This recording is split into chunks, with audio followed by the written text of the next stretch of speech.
I didn't think Ironheart could get worse, but every episode I watch seems to just prove that it can get worse and worse and worse, and this one is no exception. So I just finished episode 4. Now let's run through the plot real quickly. We see Parker and John's backstory, but they're robbing a mansion, and when they get caught, John shoots the security guard that caught them, and they run away. I feel like they're going to emphasize more on this, but for now, felt a bit out of place. Uh, Riri lies to the gang when they hear about Zeke being arrested, but Parker pretty much figures it out. He knows she's the one who left John to die at this point. And not much happens there, with the gang at least. Zeke gets arrested though, because Riri's a fucking moron.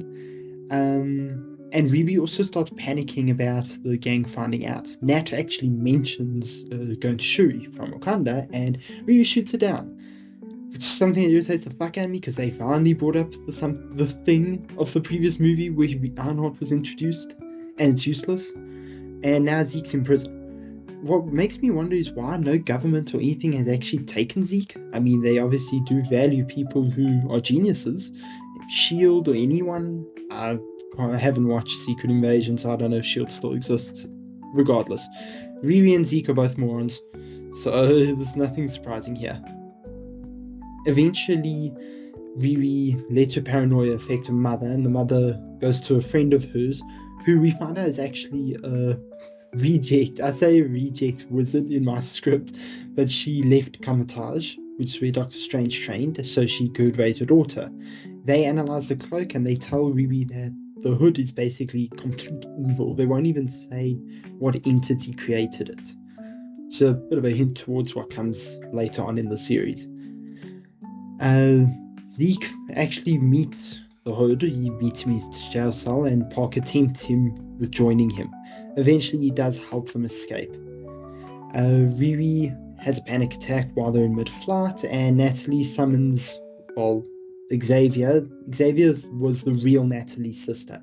He freaks out finding out that she did this and that Natalie even exists. He wants her to delete it, and Natalie runs off. That's basically it. The gang breaks Zeke out of jail, and Hood finally tells the group that Riri is the one responsible for John's death, and he sends them out to kill her. That's it. So what happens in this episode? It's not really much, and I feel like it was a lot of filler in a way. I mean, there's a whole hour, and it felt like 10 hours. It was fucking terrible. So we're hoping it's going to get better, but I highly doubt it. This is probably going to be my shortest review. I don't have a lot to say about this episode. I really didn't enjoy it. If you did enjoy it though, good on you, but I don't see it getting better from here. Again, the CGI of the suit, in some parts it's possible, some parts it's not. It's just, there's only so much you can say about the show being bad, and at this point, I'm beating a dead horse. If you enjoyed the episode, let me know why. If you hated it as much as I did, tell me why, because there's so much wrong with it. I could go into a deeper dive, but for now, I just want to forget the last hour of my life. Thank you all for watching, and I'll see you all in the next video. Goodbye.